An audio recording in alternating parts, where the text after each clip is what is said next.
What up, brawlers? Welcome back to Throwing Hands. Alongside me is Daniel, as per usual. Daniel, how are you doing? I'm doing great, Jacob. How about yourself? I'm chilling, but we're going to talk about before we get into fight night, Felder versus Dos Anjos. We're going to talk about this debacle with the Nevada State Athletic Commission. Before the Terrence Crawford Kell Brook fight, there was a super flyweight title fight, boxing divisions. I couldn't I couldn't tell you how they're formed or whatnot, but Andrew Maloney jabbed Joshua Franco in the eye, but they said it was a headbutt.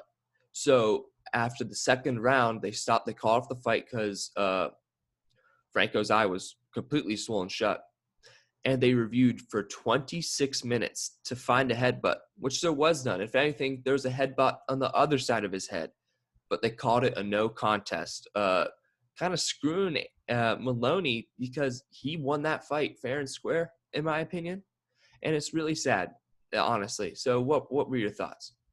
Yeah, this is a complete disaster when it comes to any kind of instant replay in combat sports. To be completely honest, we've seen in other sports, particularly European soccer, where it's just become a problem where so many people try to follow the letter of the law when it comes to instant replay, with offsides penalties in European soccer and really American soccer as well. But this is a whole new level where they spend 26 minutes reviewing to try to find a headbutt. They don't find one, yet they still rule it in a no contest. It doesn't make sense to me because Andrew Maloney, you know, Franco's eye swole shut because he got punched in the eye by Andrew Maloney. That's how boxing works. So it should have been a TKO in favor of Andrew Maloney in this case, as Franco wasn't able to continue. But there wasn't a headbutt in this fight, and you see the tweet from ESPN Ringside from Tim Bradley Jr. It says, "I've been involved in many headbutts, and I've never seen that happen." And when you've got professionals of that level saying you can tell by the way things happened in the ring that there was no headbutt, and you have guys that are professional officials that are supposed to be looking at this, it's extremely concerning because there have been concerns with boxing when it comes to scoring and when it comes to officiating over the last couple of years, and this is not encouraging in any way when it comes to that. Yeah, and especially because I think boxing, when it comes to its popularity, is on the decline. In America, at least, not in Europe, because boxing's huge in Europe. But this is not something you want to see if you're a boxing fan, because this just becomes extremely unappealing. They reviewed the whole situation for 26 minutes, and apparently they found nothing. They reviewed the first two rounds completely, and they found nothing, which boggles my mind because in every way it showed that there was no headbutt. And Maloney should have gotten his TKO and he should have gotten his title back. But the Nevada State Athletic Commission really, really screwed it up here. I don't think there's really any other way to call it. What do you think? Yeah, this is a bad look for the Nevada State Athletic Commission. It's a very obvious screw up. It's one that a lot of people are pointing out, and it's something they're going to have to address because this is a really bad situation. As you said, as a title fight, and Andrew Maloney ends up getting screwed over for something that he didn't do, for something that they should have seen when reviewing that he didn't do, but they completely disregarded that. Continue to rule it as no contest, and it's not good. It's a really bad look. Yeah. So we're gonna switch over to MMA, but you gotta feel for Maloney. But two young women to start off the main card: Kay Hansen versus Corey McKenna. If you heard me on what was it? The 6 a.m. lift this morning, I didn't think Corey McKenna deserved a contract from the UFC, but boy, was I wrong. She performed her heart out. You can't really deny that. When Kay Hansen took her to the ground, she worked more off the back than Kay Hansen worked on top. She just simply worked more. Yeah, she landed less significant strikes, but she nearly doubled the output of Kay Hansen when it comes to total strikes. What were your thoughts on this one? Holy freaking volume, dude. I didn't realize it until really seeing the post-fight stats. 156 total strikes for Corey McKenna out of 246 attempted in this fight to 87 out of 131 for Kay Hansen. As you said, 10 more significant for Kay Hansen in this fight. But still, the fact that McKenna was able to fill this fight up so much with strikes, I thought was really impressive against somebody in Kay Hansen that was considered a very high-level prospect coming into the UFC, somebody that can make an immediate jump once she hit the octagon. But Corey McKenna comes in, stops her in this one with a 3-round decision. A very impressive performance. Like I said, a ridiculous amount of strikes thrown and a ridiculous amount of strikes landed in this fight for Corey McKenna. When this fight did go to the ground, it went to the ground twice. Kay Hansen landing 2 of her 5 takedown attempts. McKenna, like you said, was very active off the back, something that really impressed me and something that I think is going to serve her well moving forward after this win. Definitely. So these two are 115 pounders. Let's talk about what's next for Kay Hansen. I think she gets another prospect level girl. I mean, she did show up against Jin Yu Fry a couple months ago, so she definitely can compete with more upper tier talent. I mean, Kay Hansen is 21. She's still very good. What do you think's next for her? Yeah, I would agree. She gets another similar level prospect, whether it's somebody coming off the contender series or somebody they signed straight up. This is kind of a trial period for her, figuring out what exactly the UFC has in her. Like I said, she was very well regarded coming in, and like you said, she's just 21 years old.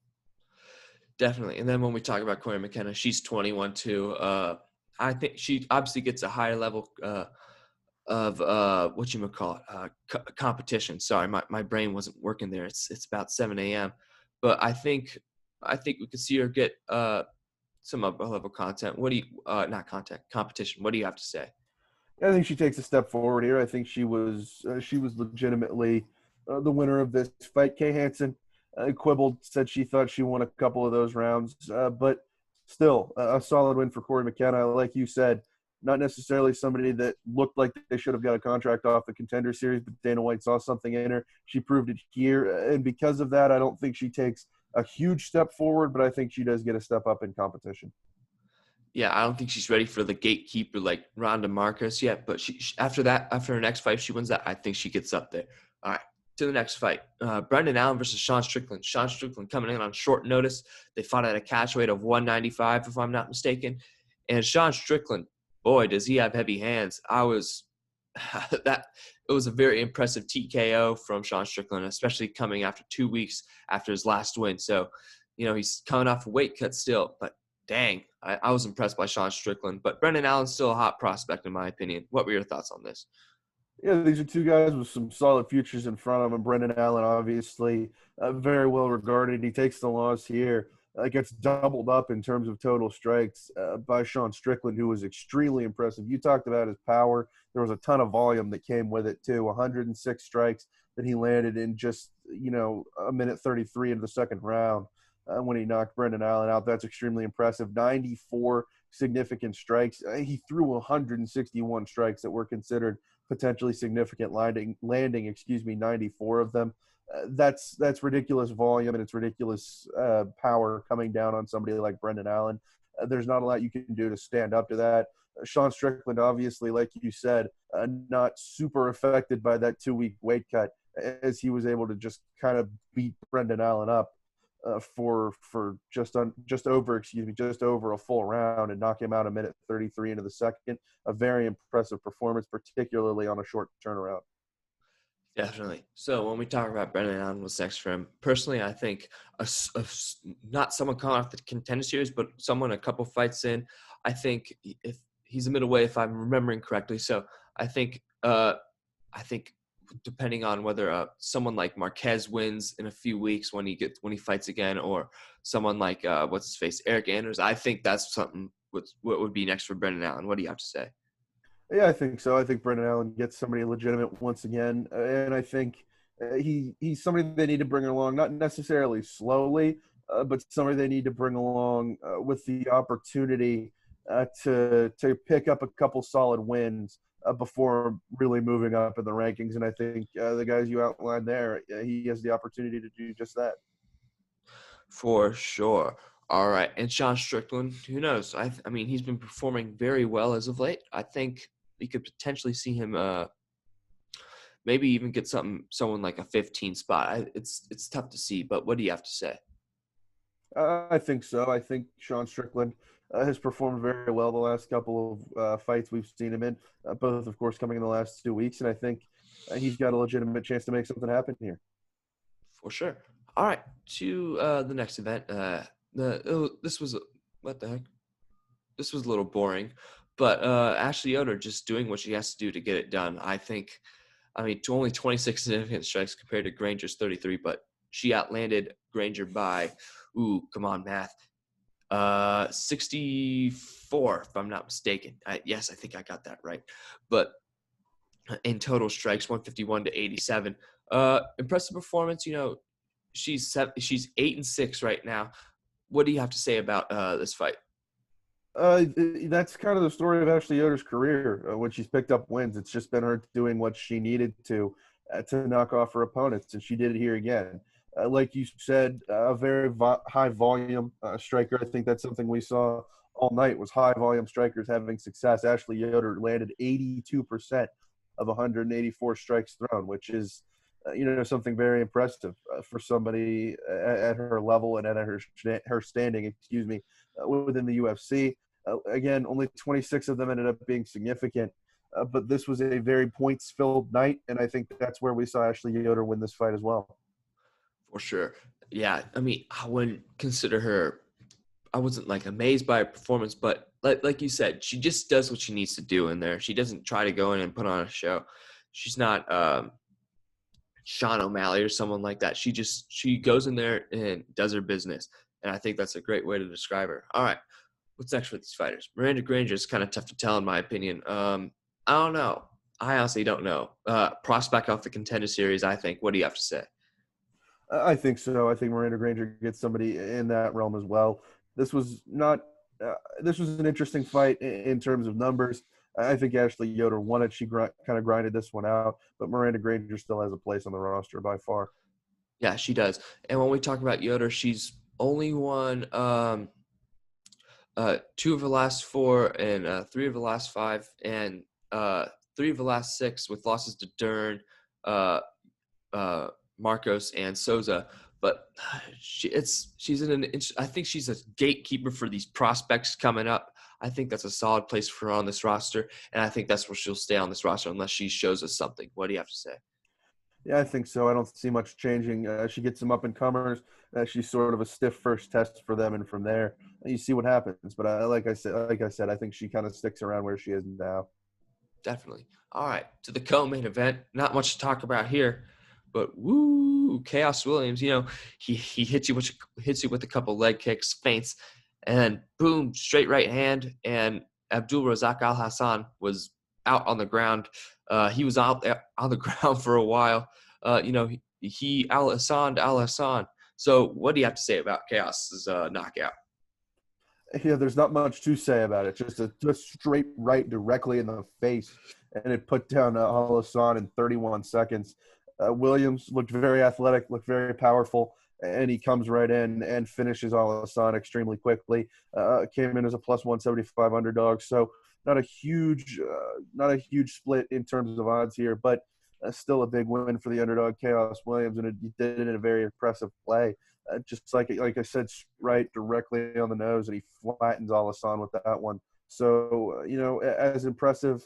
I wouldn't say necessarily as impressive of a knockout as we've seen in the UFC this year, but it's certainly up there with just how much power he threw into that one. Definitely. So we're going to talk about what's next for these guys. Abdul Razak Al Hassan, he's 35. He's getting older. So he's kind of getting to that gatekeeper age unless he shows something. So it's tough to tell for me. It's a tough look. What do you have to say? Yeah, I think so. This is an interesting time for Al Hassan because he's got talent. It's obvious he's got talent, but he got beat up pretty good in this fight, obviously. So I wouldn't expect him to have taken a ton of damage. So unless he has some major injuries, I would expect to see him in the octagon again soon to try to get back on track. I'm just not sure where that would be or who it would be against. Yeah, really. But when we talk about Cass Williams, talking to his publicist right now. We might get him on quite soon, so look out for that. But Chaos, I think he deserves somebody ranked. I don't think he's been on a streak as of late. I think maybe we could see him get Robbie Lawler. Honestly, I think that's the fight to make. You know, the new guy coming in, it's kind of like it's a gatekeeper situation. What do you have to say? Yeah, I think so. I think we definitely see Chaos Williams get a shot here, stepping up. I'm not sure who it would be, but I think we see him legitimately get a chance in this welterweight division that does need a little bit of an injection of talent into it. I think he's got a chance to do that. He was obviously very impressive on Saturday. I think the UFC gives him a chance moving forward. Absolutely. All right, to the main event of the evening. Paul Felder coming in on 5 days' notice, not having he hadn't stepped into a gym for 4 months before this fight. He said the only training camp he had was some pad work and his triathlon training. So his cardio held up fairly well. It's not the same thing, but when we talk about Walmart Freddie Mercury over here and Rafael dos Anjos, I mean, he put on a show that he needed to. You know, he's preparing for a wrestler in Makachev. His name, I think that's it. And he landed 6 takedowns. He held a lot of ground control. He did what he had to do to win this fight. What were your thoughts on this fight? This was an interesting one. I think Dos Anjos won it. There was some question to whether Paul Felder may have taken this one in a split decision, but it does go to Dos Anjos. I think that's probably the legitimate decision that you see coming out of this fight. You know, Felder was ruled with more significant strikes, but in terms of total strikes, Dos Anjos landed more and was more efficient in his striking as well, landing 2/3 of his 231 to end up with 155 total. But it was those 6 takedowns that I think made the difference in terms of points. I think when this fight ended up going to a decision is when you knew Rafael dos Anjos had won. Six takedowns to just 1 for Paul Felder. Like you said, Dos Anjos was looking to get back on track, was moving back into this division, and I think he did everything he needed to be considered a legitimate contender. Moving back into the division that he once won a championship at in the lightweight division. So a solid return for Dos Anjos. And I think Paul Felder has nothing to hang his head about. Like you said, hadn't had any kind of training in 4 months, comes in on 6 days notice and takes Dos Anjos to a split decision here. So if Paul Felder wants to keep sticking it out in the octagon, then so be it. But I think he can move on from at least this chapter right now, not hanging his head by any means. Yeah, by no means, like you said. So when we talk about let's talk about what's next for Paul Felder. I think we have to see how this division shakes out a little bit. Maybe we can see him fight Kevin Lee because he's not going to stay at 7. He's probably going to fall down a couple spots. But I think Kevin Lee is a solid matchup for him. Maybe even Gregory Gillespie. What do you have to say?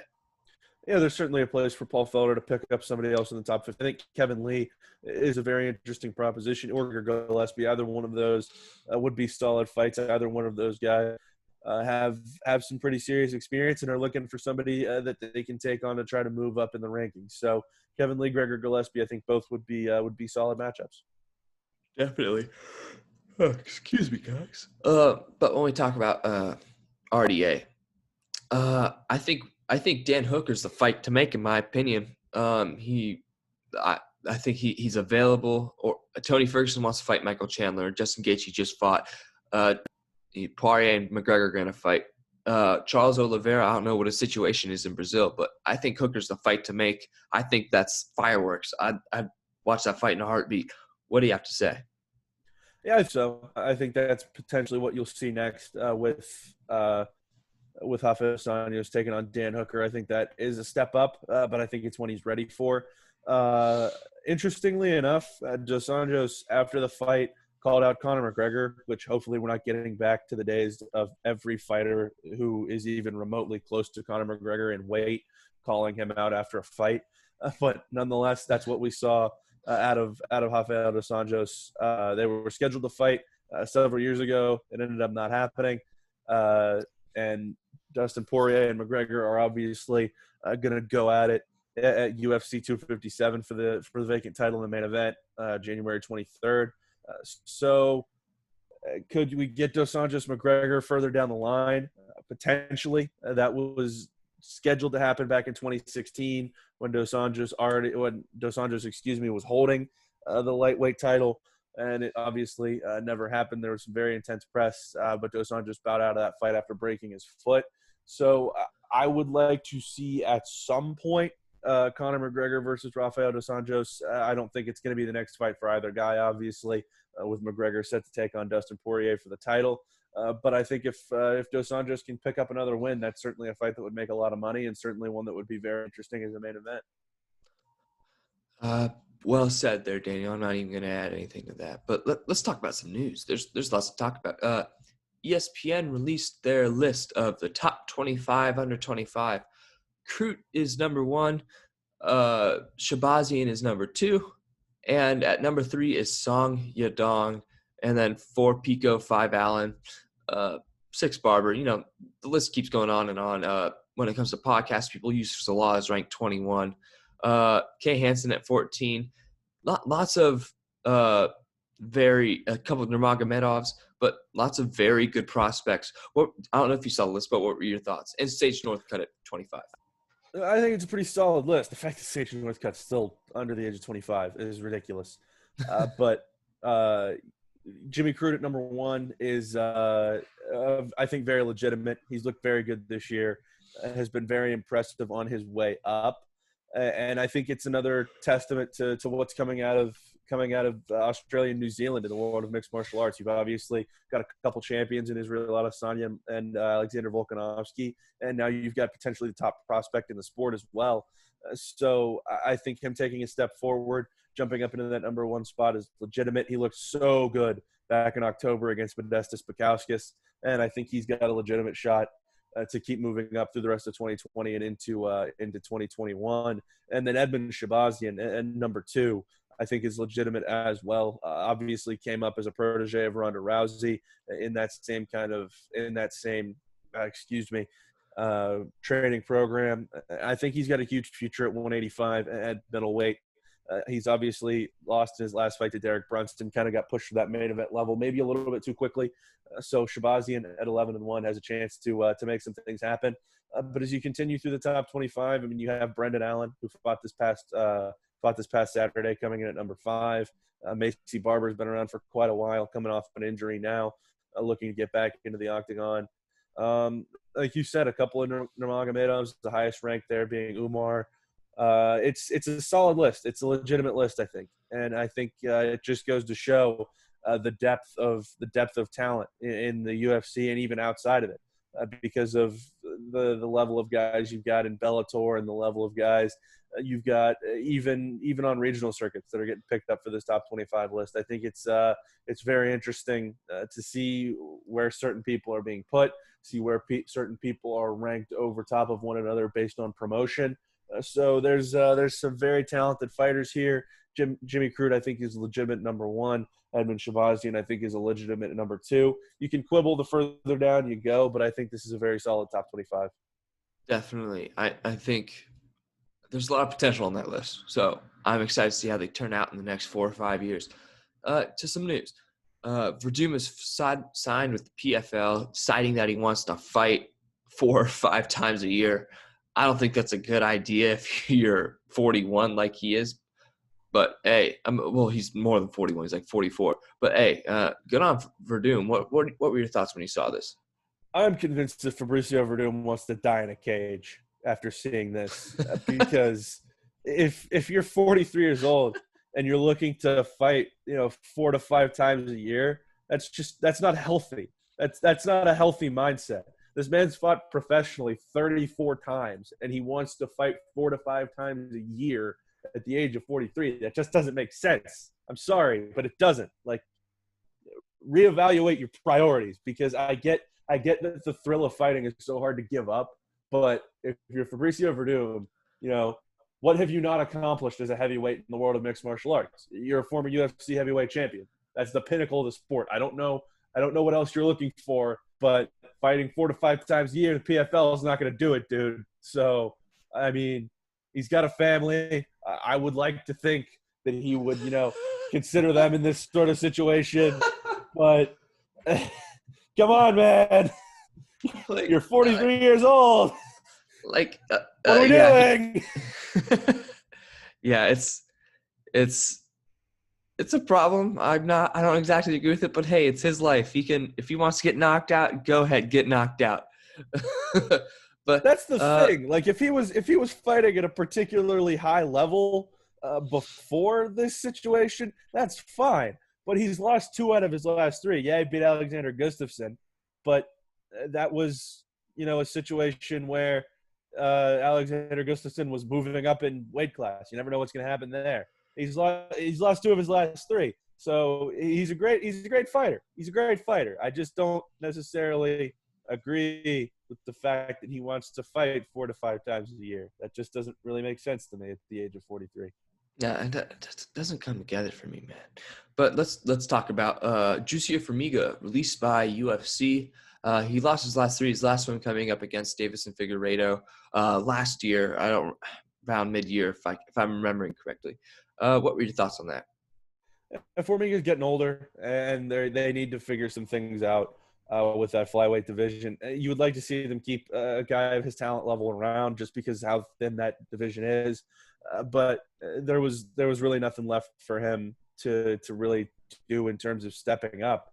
He's lost to just about everybody that there is to lose to in that division, other than Davis and Figueiredo. When it comes to actual contendership, Joseph Benavidez, Brandon Moreno, and Alex Perez in 3 straight fights. That seems pretty legitimate when it comes to me, when they're looking for some people that can step in and be immediately legitimate title contenders, and he's lost to the top contenders in this division. You kind of hate to see it because he does have a win over Davis and Figueiredo, but it makes sense that they drop him from the roster. He's been there since 2012, and he's never really made a huge name for himself in this division. Definitely. One more thing I want to touch on. People calling for Gina Carano to be fired from The Mandalorian because she is backing Trump's baseless claims of voter fraud. I mean, she causes too much controversy on Twitter anyway with COVID. Her COVID, her opinions on it. But yeah, people want her fired. I don't know if you saw this, but do you have anything to add? Gina Carano is entitled to her opinions. That is part of living in the land of the free and the home of the brave. She's entitled to those by the United States Constitution. Yeah, her some of the things she's saying on Twitter are pretty fiery, are pretty. I don't even know how to put it. Pretty insightful. Not insightful with an S. That's inciting, I should say, with the CIT. In that situation, because she's just out there riling people up on Twitter. She's entitled to her political beliefs, as I said. She's entitled to believe what she believes. The election has been decided, at least in my opinion. There's some things going on in the courts that will officially decide it, but it does not seem like from some of these preliminary findings that there is going to be any change in the election.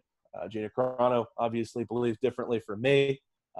But nonetheless, she's entitled to express that on Twitter, which is an open source platform that everyone is entitled to use, as long as they do not use it to mislead or use it for hate speech, anything like that. Gina Carano, if she is misleading people on Twitter, then that's a problem. But she's entitled to say what she wants. Once it gets to that point of misleading the public, then you're dealing with a problem. So. I'm not necessarily sure you fire her from The Mandalorian. She is obviously very active on social media, and obviously is someone that believes very heavily in what she believes in. She's entitled to do that, as I've said multiple times. But it's just an interesting case. I'm not necessarily sure she should be fired, but obviously there is something that needs to be handled with that situation when it comes to her social media use. I would say by someone involved with the production of that show before they bring her in to tape another season. Yeah, they might need to sit her down, put her in timeout or something like that. But hey, at least her claims aren't as ridiculous as Tito Ortiz's call for recount in California, even though Biden won by. I don't know about that one. I don't know about that one, Chief. That's we never talked about that. We need to decide. That does not track. We need to talk. Shape, or form. We need to talk about this. So I don't know if you heard, but Tito Ortiz was elected to the Huntington Beach City Council, and our man Dan Stupp, he he called for a Zoom meeting, a live Zoom feed of the first city council meeting to watch what Tito Ortiz does. And I'm all for it. I don't know if you agree with me. I want to see what he says. I mean, if him saying they need a recount in California is the start of it, I'm all ears. What do you have to say? This is going to get so fun so fast because Tito Ortiz taking on a role on city council is it sounds like something out of a bad TV sitcom. You see a commercial, it's like, he's a former mixed martial arts fighting champion of the world, and now he's coming back home after his successful career, and he's running for city council. Like coming this fall on ABC, starring Tito Ortiz. It doesn't seem real. It just doesn't make sense. It doesn't add up. I mean, again, like I said about Gina Carano, he's perfectly entitled to run for public office, and he's chosen to do so, and he won. So, more power to him.